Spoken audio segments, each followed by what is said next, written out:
I didn't cry. Not because it didn't hurt. God, it did. 15 years of my life, folded into a single manila envelope and handed to me like a receipt. No warning, no ceremony, just, we're restructuring. But I didn't cry. I didn't beg. Didn't plead my case. Didn't list all the ways I had carried them through 3 mergers, 2 product launches, and 1 near collapse during the 2008 crisis. I didn't remind them who had built the architecture for the system they bragged about on investor calls. I didn't even raise my voice. Not a single decibel higher than polite. Because women like me, over 50, smart, and underestimated. We learn early that the louder we speak, the easier it is for them to stop listening. So I stood up. I straightened my blouse. I looked them both in the eye, the HR puppet and the VP who still couldn't pronounce the name of the software I built. And I said, "Thank you for the opportunity." Then I smiled, not a soft smile, not the kind of smile that seeks approval or asks for permission. This smile was razor-edged. It was the kind of smile that only comes when you know a secret, and they don't.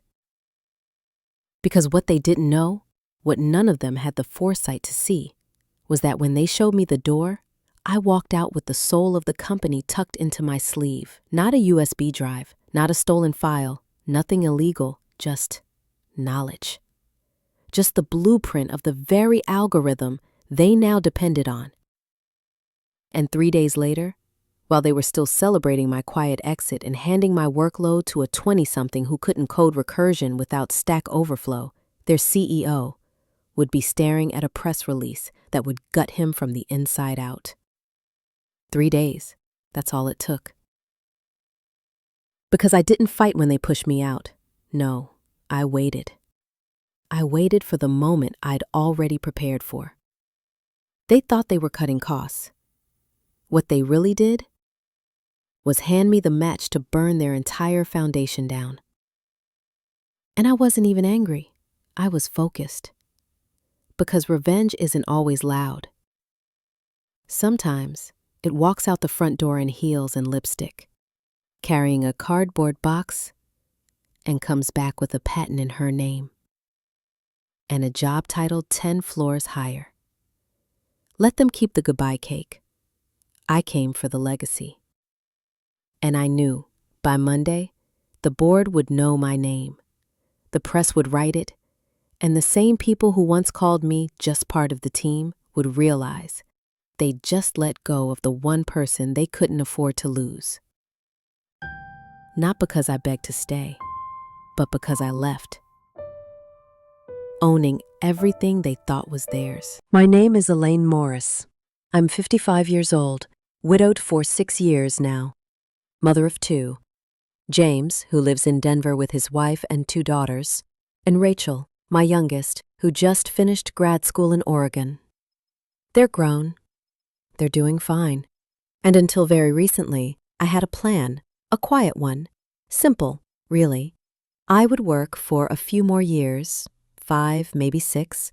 I'd hit 60, hopefully with all my marbles still intact, and enough in my retirement account to buy a small cabin near the coast, maybe teach part-time at a community college, share what I know, watch sunsets with a cup of tea, rest, because I earned it, every bit of it.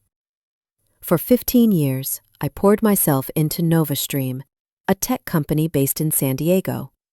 Not a household name, but if you've ever filed taxes online or used a corporate payroll system, there's a 40% chance it was powered by our software, our architecture, my architecture. I joined in 2008, right after my husband passed. Timing wasn't ideal, but grief doesn't ask for permission. It just arrives, wrecks everything, and then expects you to go to work on Monday like nothing happened. And so I did. I showed up. Every day. I buried my pain in spreadsheets and code bases.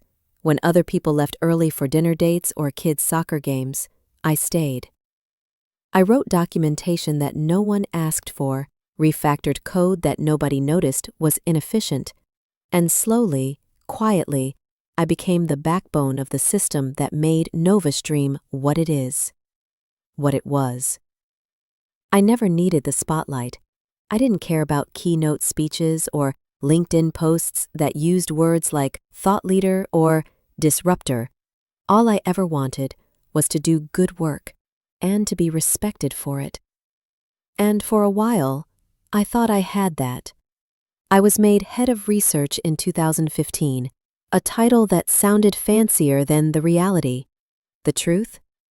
I still shared an office with 2 junior developers and had to bring my own monitor from home. But I had autonomy, and that was enough.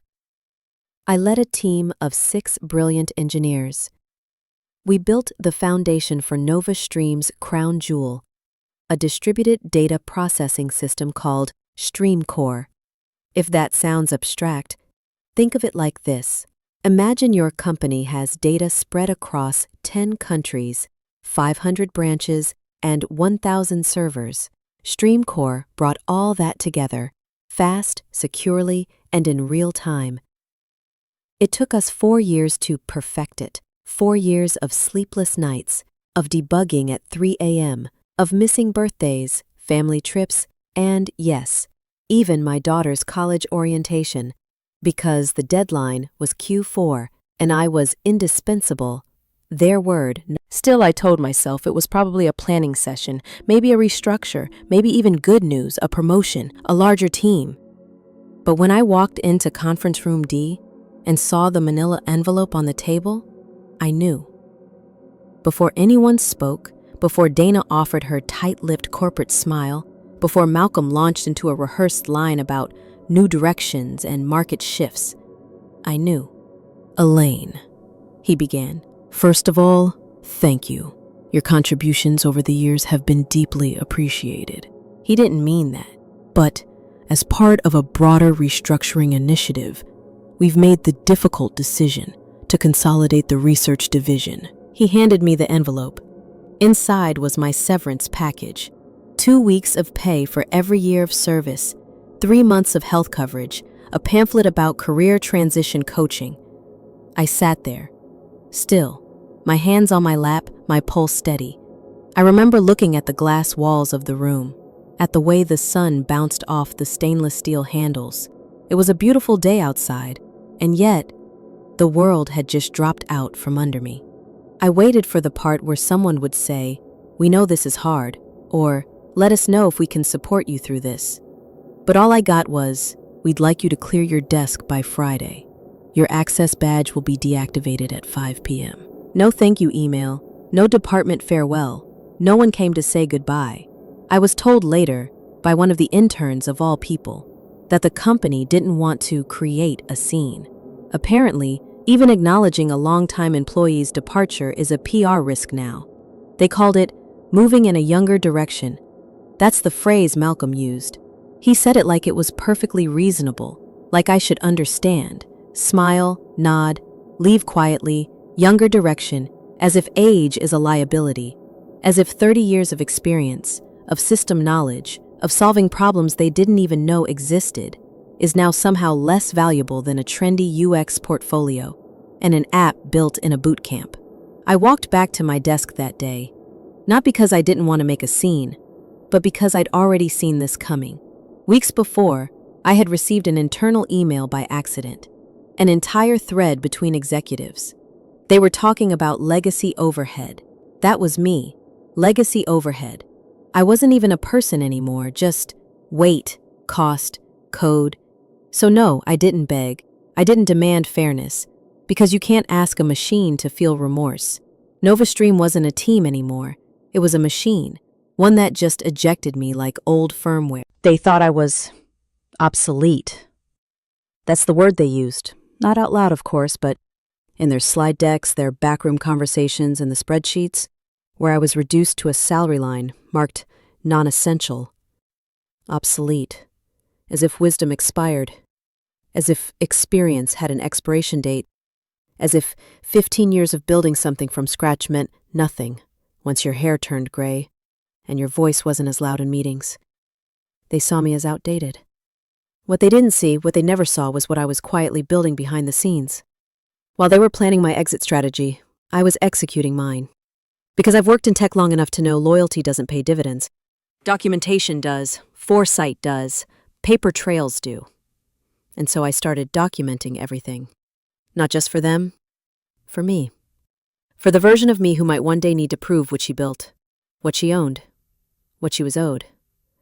You see, I created the original blueprint for StreamCore, NovaStream's flagship processing engine. It was me, not the CTO, not the loud guy in product, who stayed up until 2 a.m. solving the data clustering bottlenecks. It was me who designed the dynamic allocation algorithm. Me who figured out how to process terabytes of input across distributed nodes without compromising latency. And it was me who delivered the final, functioning prototype 48 hours before the investor demo, while the rest of them were still arguing about font choices. They used to call me Elaine the Architect, half teasing, half impressed, until they got comfortable, until the money came in, until the press releases were written without my name, and slowly they rewrote the story. Suddenly, it wasn't Elaine's system, it was NovaStream's product, corporate property. And legally, they weren't wrong. Because as an employee, anything you build using company time or resources typically belongs to the company. Typically. But I had read the fine print. I had studied every clause in that employment agreement like scripture. And 3 years ago, when I began working on a radical new version of the algorithm, something leaner, faster, infinitely more scalable, I made sure to do it on my own time. On my own laptop, on weekends, after work, in the quiet solitude of my little home office, with only a kettle of tea and the occasional jazz vinyl spinning in the background. I didn't use a single line of company code. Not a byte from NovaStream's servers. Not a second of paid time, because I knew. One day they would forget what I gave them. One day they would push me out and pretend it had all been a group effort. One day they would call me legacy overhead, so I protected what mattered. And when that one day finally came, I was ready. 2 months before they handed me that envelope, I filed a provisional patent for my upgraded algorithm, under my name, Dr. Elaine Morris. Filed with full logs, GitHub commit history, timestamp documentation, and proof of device separation. Every detail airtight, and when I didn't hear a single whisper about it from legal or product, I knew they hadn't noticed. They hadn't even been looking, because they assumed I was done innovating, that I'd stopped dreaming, that I was winding down toward retirement. They didn't know that every late-night refactoring session I mentioned was code for pushing the architecture into the future, without them. They didn't know that the silent engineer they pushed to the corner of the table was quietly redrawing the map. They didn't know I had options. They didn't know I had already reached out to a top-tier intellectual property attorney, through a friend at Orion Labs, just to make sure everything was clean, uncontestable. They didn't know I had spent months building the next generation of the system they depended on, and that this time it wasn't under their roof, this time it was mine. So when they let me go, with their rehearsed lines and their sympathy smiles, they thought they were cutting a cost. They were wrong. They cut a lifeline. The algorithm was the engine of their success. And now, the engine had a new owner. They didn't even see it coming. No exit interview could have prepared them. No handoff could replace the knowledge I took with me. They thought they were saying goodbye to a relic. They were saying goodbye to the one person who understood how their entire system actually worked and who had just made it obsolete. Their product, now dependent on a patent they didn't control. Their roadmap, suddenly irrelevant. And the saddest part, they still didn't know. Not on Friday, when I turned in my badge. Not on Saturday, when the company newsletter didn't mention my departure. Not on Sunday, when they slept soundly, dreaming of profit margins and clean exits. But on Monday, when the press release dropped.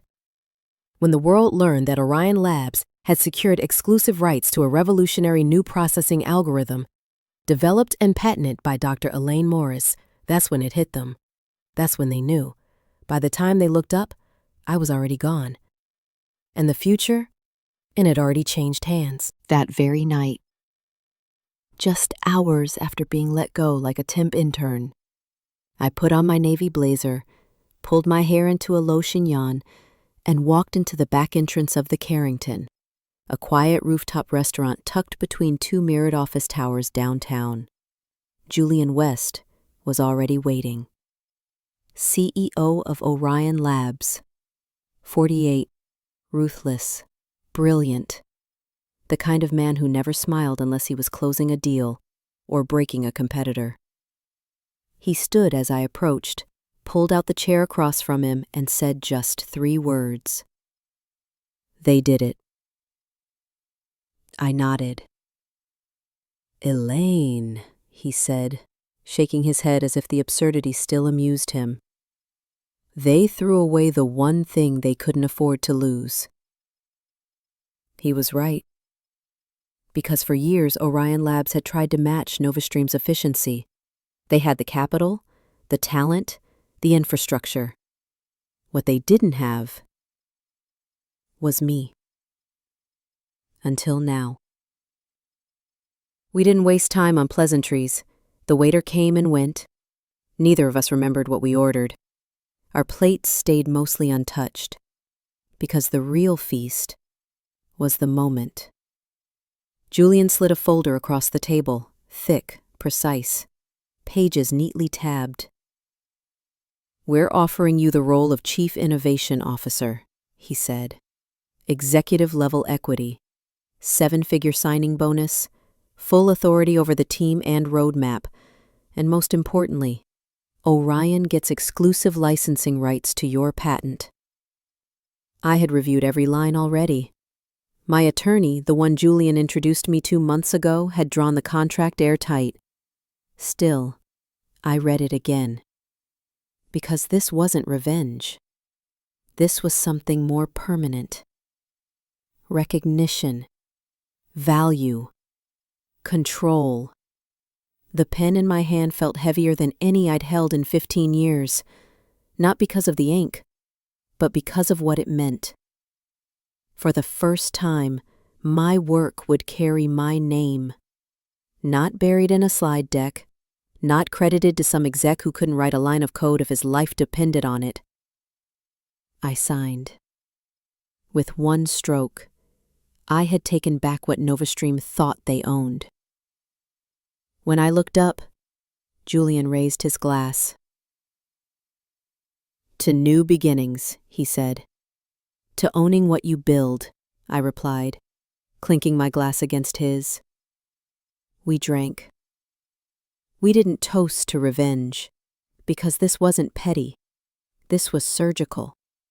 This was strategic. This was justice, dressed in professionalism and wrapped in paperwork.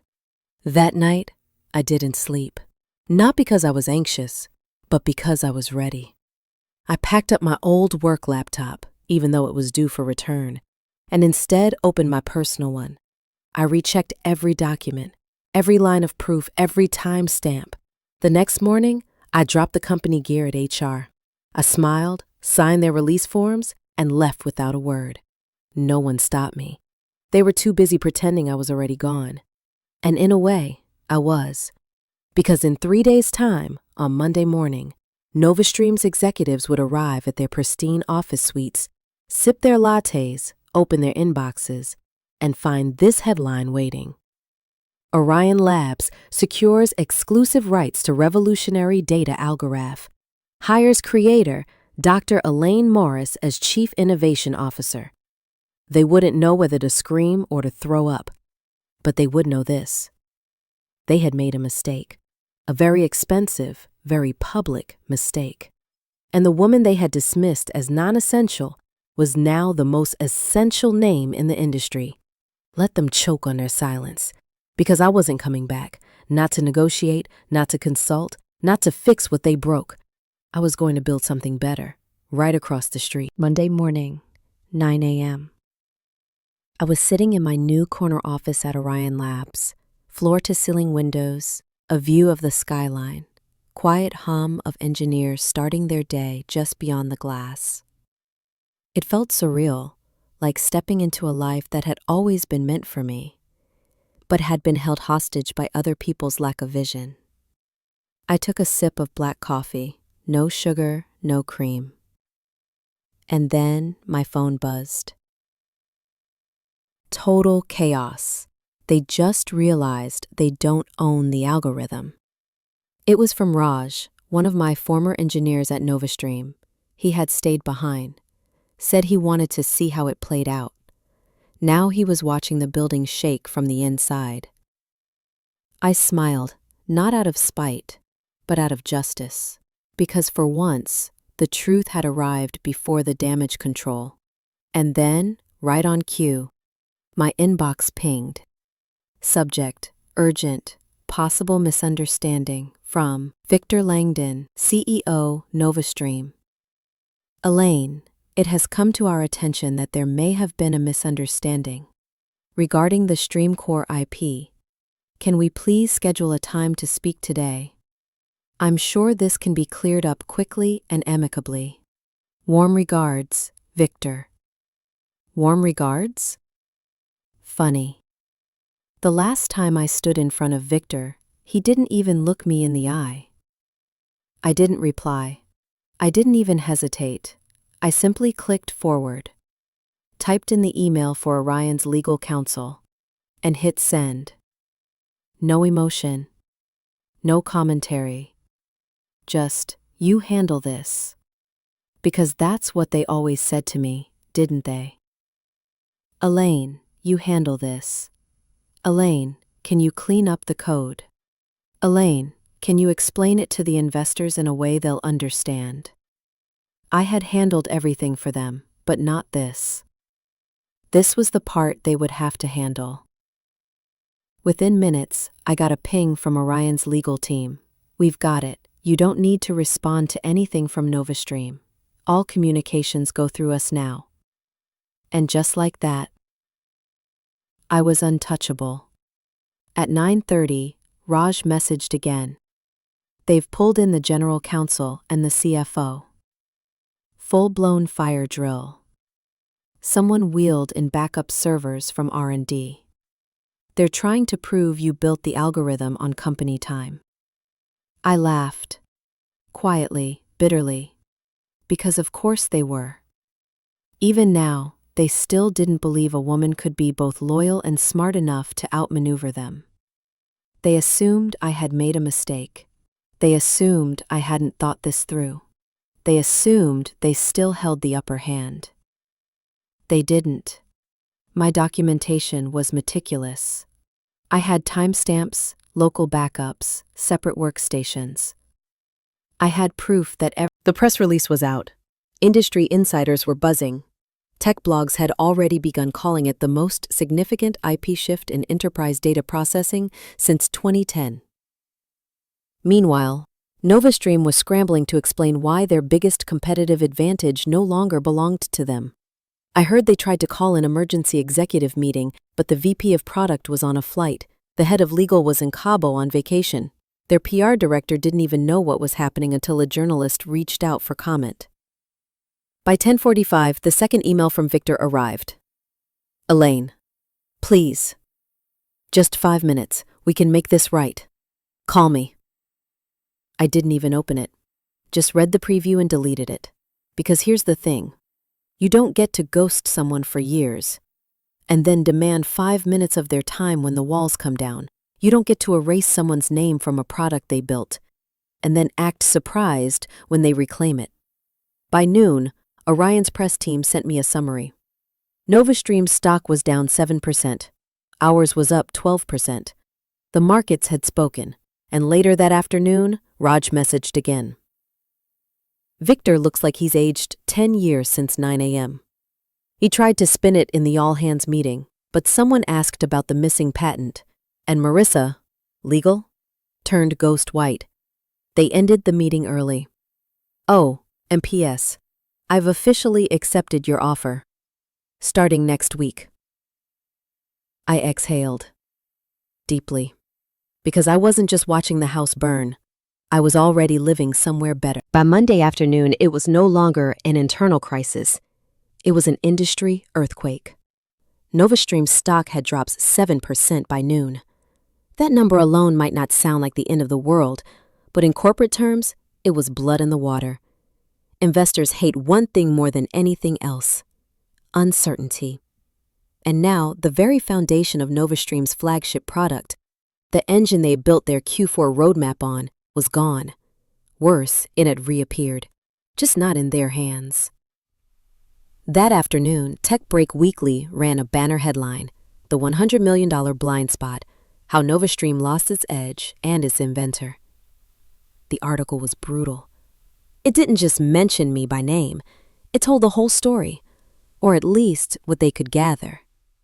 After 15 years of service, Dr. Elaine Morris was let go from NovaStream last week as part of a strategic restructuring. 3 days later, Orion Labs announced her as their new Chief Innovation Officer, along with exclusive rights to the very algorithm that powered NovaStream's most profitable product. By Tuesday morning, that article had been reblogged 400 times, shared across every major tech forum, trending on LinkedIn. Suddenly, my quiet exit became the conversation. At 7:12 a.m., I got an email from a product director at Center Data Inc., one of NovaStream's enterprise clients. "Elaine, just read the news. If what they're saying is true, our legal team needs to speak with Orion ASAP. We're not staying tied to a system with uncertain IP rights. Congratulations and well done."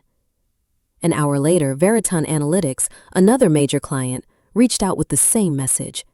And by noon, Julian walked into my office, no knock, holding 2 cappuccinos and a grin that could have sold stock options. He handed me one and said, "Well, Elaine, your exit just became the best onboarding we've ever had." He wasn't wrong, because the more NovaStream stumbled, the more Orion soared. Our phones didn't stop ringing. Our sales team couldn't schedule demos fast enough. Everyone wanted to hear about the new system, about the woman who rebuilt it, about what was next. Even journalists, the same ones who'd ignored me for years, suddenly wanted interviews. I said no. At least for now, because I didn't want to explain myself, not yet. I wanted the work to speak first. Behind closed doors, I met with our engineering team, showed them refinements I had never shared before, tweaks that reduced latency by 40%, load balancing protocols that could handle 5 times the traffic with half the infrastructure. They stared at me like I was a magician. No, not a magician. Just a woman who had finally stopped giving her best to people who didn't value her. By Wednesday, the fallout at NovaStream had worsened. Their leadership had gone silent. Press inquiries were no comment. Shareholders were demanding answers. Internal Slack messages leaked. One thread showed a "Wait, we never filed the original patent for StreamCore?" Another, "Why didn't anyone notice she was working on a separate version?" And then the most damning, "Why did we let her go again?" The answers were clear. They didn't see me. Not really. They saw a role, a salary, an overhead cost to trim in Q3. They forgot I was the reason their product existed. They forgot until the world reminded them. That Friday, Orion's valuation passed NovaStream's for the first time in history. Julian knocked on my door again, this time with champagne. "To the week that changed everything," he said. I didn't toast out of revenge. I toasted out of something deeper. Recognition. The quiet power of being seen, finally, not just as a piece of the puzzle, but as the one who designed the whole damn board. Through all the noise, the press, the boardroom drama, the sudden industry spotlight, there was one thing that stayed with me: my team. The 6 engineers I had trained, mentored, defended, and built with. They weren't just co-workers. They were my legacy. Every one of them had been handpicked by me over the years. Some fresh out of grad school, others transitioning from other fields. Together, we had built StreamCore line by line, bug by bug, sleepless night by sleepless night. So no, I didn't want them to suffer. even though they hadn't spoken up when I was quietly pushed out. Even though most of them had gone radio silent after my layoff, I knew how these things worked. In tech, silence is survival. People don't speak up when their mortgage is on the line, or when they're trying to hold onto a visa, or when they've got 2 kids in daycare and a partner out of work. I understood that, which is why on my second day at Orion Labs, I gave Julian a list. 6 names, 6 job titles, 6 reasons why they mattered. If we're going to take this algorithm to the next level, I told him, these are the people I want with me. He didn't even hesitate. Let's make it happen. So our recruitment team reached out, quietly, discreetly, with offers that were generous, respectful, immediate. By the end of the week, I got 5 yeses. Quick, grateful, relieved yeses. Miguel, Raj, Anita, Dev, Tasha, each one of them messaged me privately. Thank you for not forgetting us. I never got the chance to say how wrong it was what they did to you. It'll be an honor to build with you again. And for a moment, I felt peace. Not triumph, not revenge, just restoration. A quiet reclaiming of something they thought they could sever, but then there was the 6th. Catherine. She didn't respond. Not right away. It took 4 days before I heard anything. Then finally a short email. Elaine. Thank you for the offer. I've decided to stay with NovaStream. I hope everything works out for you. Catherine. No warmth, no regret. Just a line drawn in silence. But I wasn't surprised, because Catherine, bright, ambitious, composed, had always known how to play the game. She had a way of aligning herself with whoever held the most power in the room. And 3 months before my departure, I had made a mistake. A small one in hindsight, but telling. I had shared a set of handwritten notes with her, early concepts for version 2.0 of the algorithm. Nothing formal. Nothing I couldn't prove came from personal time, but still ideas, vision, raw strategy. Days later, I found echoes of those very same notes in a presentation Victor gave to the board. Bullet points, phrases, diagrams, lifted almost word for word from what I had casually left on Catherine's desk. I never confronted her. What would have been the point? By then, I knew the tide was shifting. Whispers in hallways, doors half open then quickly shut, the kind of cold shoulder that doesn't come from one person, but from a culture. So when Catherine declined the offer, I felt nothing. No need to convince her, no need to plead. Her decision was her mirror. 3 months later, I got a ping from Miguel. Now happily installed at Orion. Guess who just got fired for leaking internal docs to a potential client? I didn't have to guess. Apparently, she forwarded some architecture diagrams to a consulting firm NovaStream was courting. Internal legal found out. Instant termination. I leaned back in my chair and closed my eyes. Not out of satisfaction, but clarity. Catherine didn't get burned because she stayed. She got burned because she bet on a sinking ship and thought she could steer from the shadows. NovaStream didn't collapse because of my exit.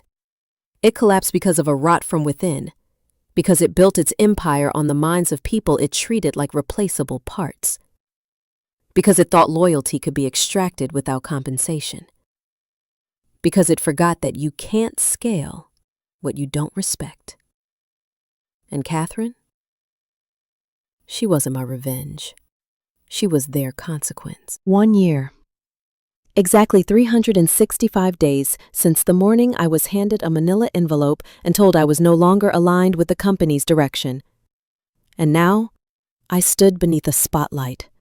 Not under fluorescent ceiling lights in a cold corporate meeting room, but on the main stage of the Women in Tech Summit, held in the heart of downtown Chicago. The air was warm with possibility. Rows upon rows of faces stared up at me. Engineers, designers, CTOs, students, founders. Mostly women. Mostly tired of trying to earn seats they should have already had. And I stood there, not to complain, not to shame anyone, not even to glorify the chaos that followed my exit.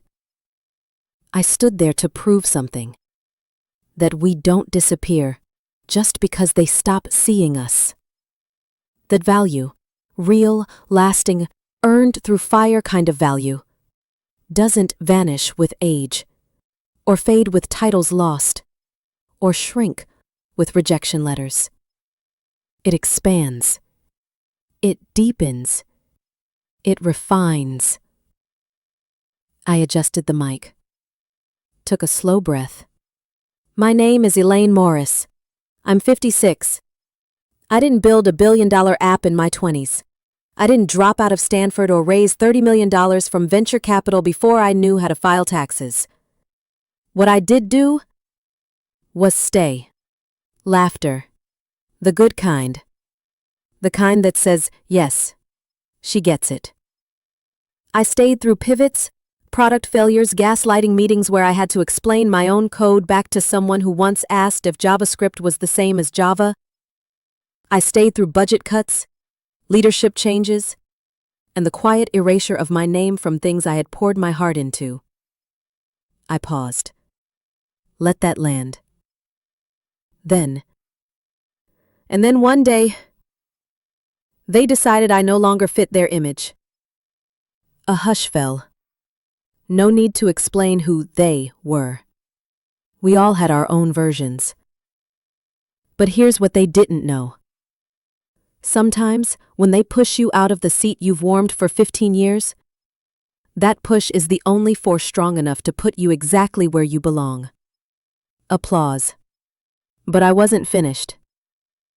When they told me I was too old, too slow, too expensive, I didn't argue. I didn't beg.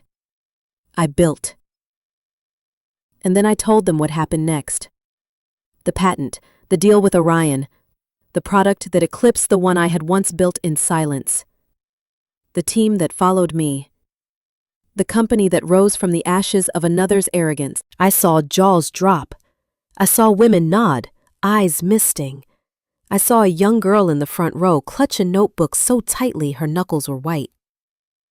And in that moment I realized this wasn't about me anymore. It was about what happens when we stop asking for permission to be taken seriously. It was about the silent engineers who rewrite architectures on their lunch breaks but never get the credit. The midlife interns who feel invisible next to 23-year-old prodigies. The mothers who come back after maternity leave to find their responsibilities reassigned. The women who are told, we're moving in a younger direction, as if youth is the only future worth investing in. I was just the example, the echo of something much louder underneath. When my talk ended, the applause didn't stop for a while.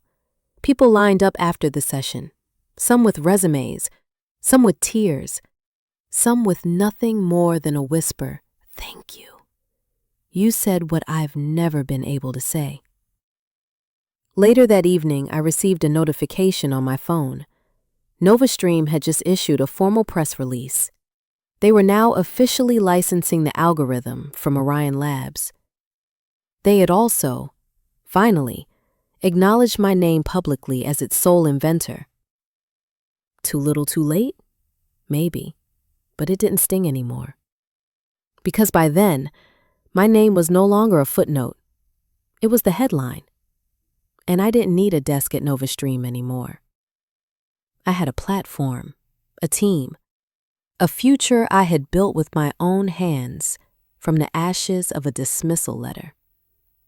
And as I looked out at that audience one last time, I smiled because I knew they could never erase me again. Real value doesn't need permission to exist. It doesn't wait for someone to validate it in a performance review. It doesn't depend on whether your name appears on a plaque or gets mentioned in a meeting. It doesn't need applause, titles or LinkedIn endorsements to be real. It just is. It lives in the quiet things, the late nights you stayed behind to fix something no one noticed, the way you carried a team, even when the credit went elsewhere, the ideas you spoke, only to hear them repeated by someone louder, the notes you kept, the vision you saw, the work you never stopped showing up for. And the truth is, they can overlook you, they can downsize you, they can even erase you from the slide deck, but they cannot erase your worth, because that worth was never given by them. It was yours, from the start. The mistake isn't in being quiet. The mistake is thinking that quiet means powerless. You're not powerless. You're just patient. You're strategic. You're building something they can't see until it's too big to ignore. So if they've pushed you out, if they've told you you're no longer a fit, if they've made you feel like your best years are behind you, let them. Let them underestimate you. Let them sit comfortably while you redraw the map. And when the moment comes, when the door finally closes behind you, don't knock to get back in. Build the building next door, one where your name is on the wall. Your rules, your vision, your legacy, because the world doesn't need another follower. It needs a woman who remembers that her value isn't up for negotiation. Not anymore.